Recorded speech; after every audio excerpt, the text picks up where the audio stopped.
Hey everyone, and welcome to today's Explainer. We've got a really fascinating one for you today. We are unpacking a brand new 2025 study by researchers Bull, Bragade Aguiar, and Lil. And what they've done here is completely pull back the curtain on a practice that happens behind closed doors in companies all over the world. We're going to uncover the hidden organizational drama behind performance calibration. So, let me ask you something. Have you ever felt the sting of a totally subjective performance review? You absolutely know the feeling.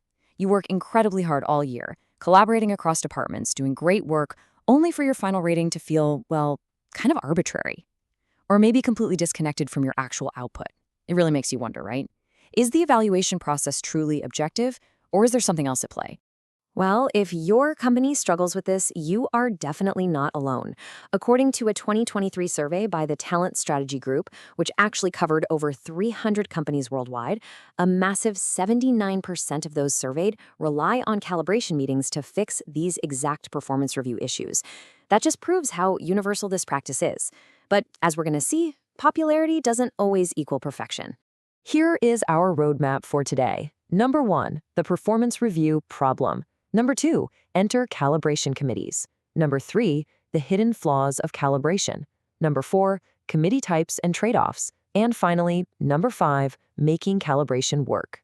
All right, let's jump right into Section 1, the performance review problem, specifically focusing on subjectivity and bias. The core issue here is actually pretty straightforward. Direct supervisors are often the sole evaluators of their team members, but they're doing this with incredibly limited cross-functional visibility and wildly inconsistent criteria. Think about it. In today's workplace, we are constantly working on cross-functional projects, but managers, they often work in silos. This means they completely miss crucial information about what you're contributing to other departments. If your boss literally doesn't see that amazing work you did with another team, your rating becomes deeply subjective, based only on the tiny slice of work that happens directly in front of them. And that subjectivity, it kicks the door wide open for our main culprit, leniency bias. This is the tendency for supervisors to just inflate ratings to motivate people, or honestly, to avoid difficult conversations and maintain team harmony. Supervisors will often hand out overly generous scores just to keep the peace. You add to that the very real issue of demographic biases and stereotyping, where deep-seated assumptions influence how a supervisor views an employee's behavior, and you wind up with a deeply flawed system. Which brings us to Section 2, enter calibration committees, basically the corporate world's group solution. So how does this actually play out? Step 1, your direct supervisor submits a preliminary rating. Step 2, a committee of managers gets together in a room to review and debate everyone's scores. They question inconsistencies and bring in alternative viewpoints. And finally, Step 3, the ratings are finalized and adjusted. It makes a lot of sense, right? It's a very logical system where a solitary subjective rating gets challenged and standardized by a whole group of peers. Now, on paper, the theoretical magic of these committees is absolutely undeniable. Calibration facilitates cross-functional information sharing, so managers actually hear about the great work you did for other departments. It promotes a consistent application of rating criteria across the entire company. It identifies and squashes leniency and demographic biases, because let's face it, a diverse group is a lot harder to fool than a single person. And ultimately, it enhances employees' perception of procedural justice. When people genuinely believe the system is fair, trust and motivation skyrocket. Okay, but let's dive into the complication. Section 3, the hidden flaws of calibration. Here's the catch. See, these committees usually operate under intense pressure. A lot of organizations use a forced distribution curve. That means only a certain percentage of people can be rated as top performers, and a certain percentage absolutely must be rated as underperformers.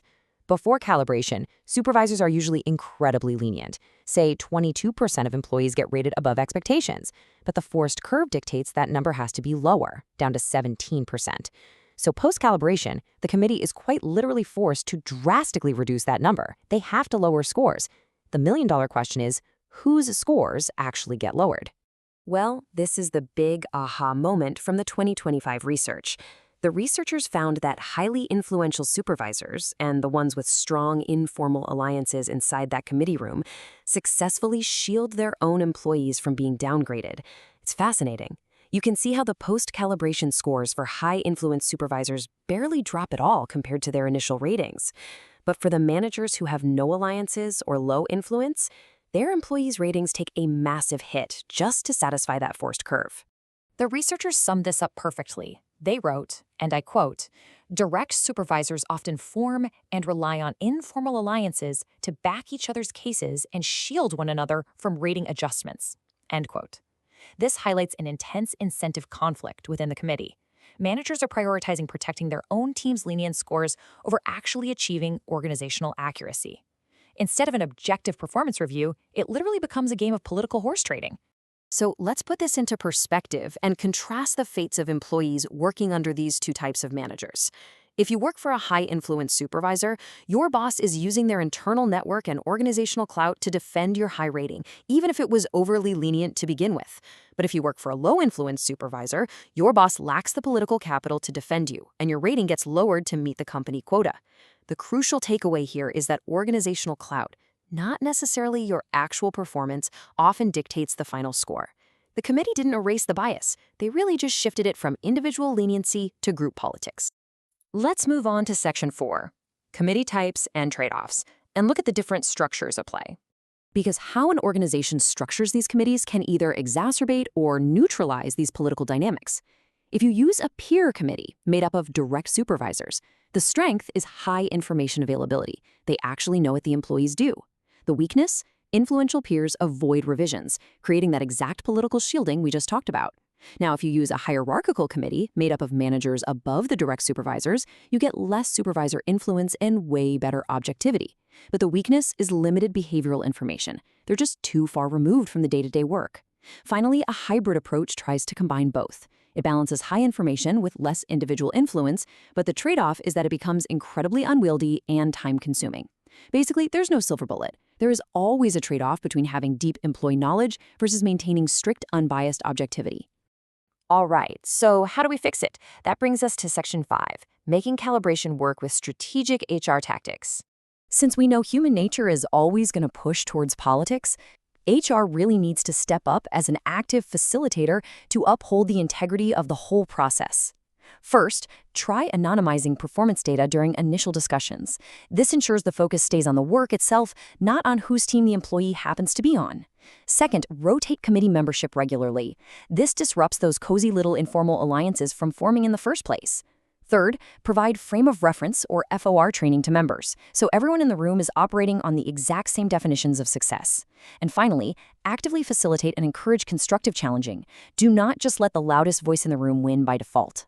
Which leaves us with one final, provocative thought to ponder. Are you calibrating correctly, or are you just shifting the bias?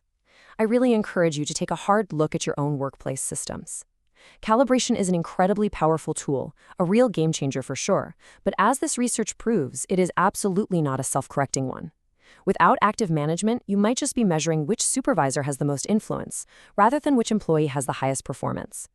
I hope these newfound insights leave you eager to reevaluate and improve your own systems. Thank you so much for joining me for this explainer, and keep learning.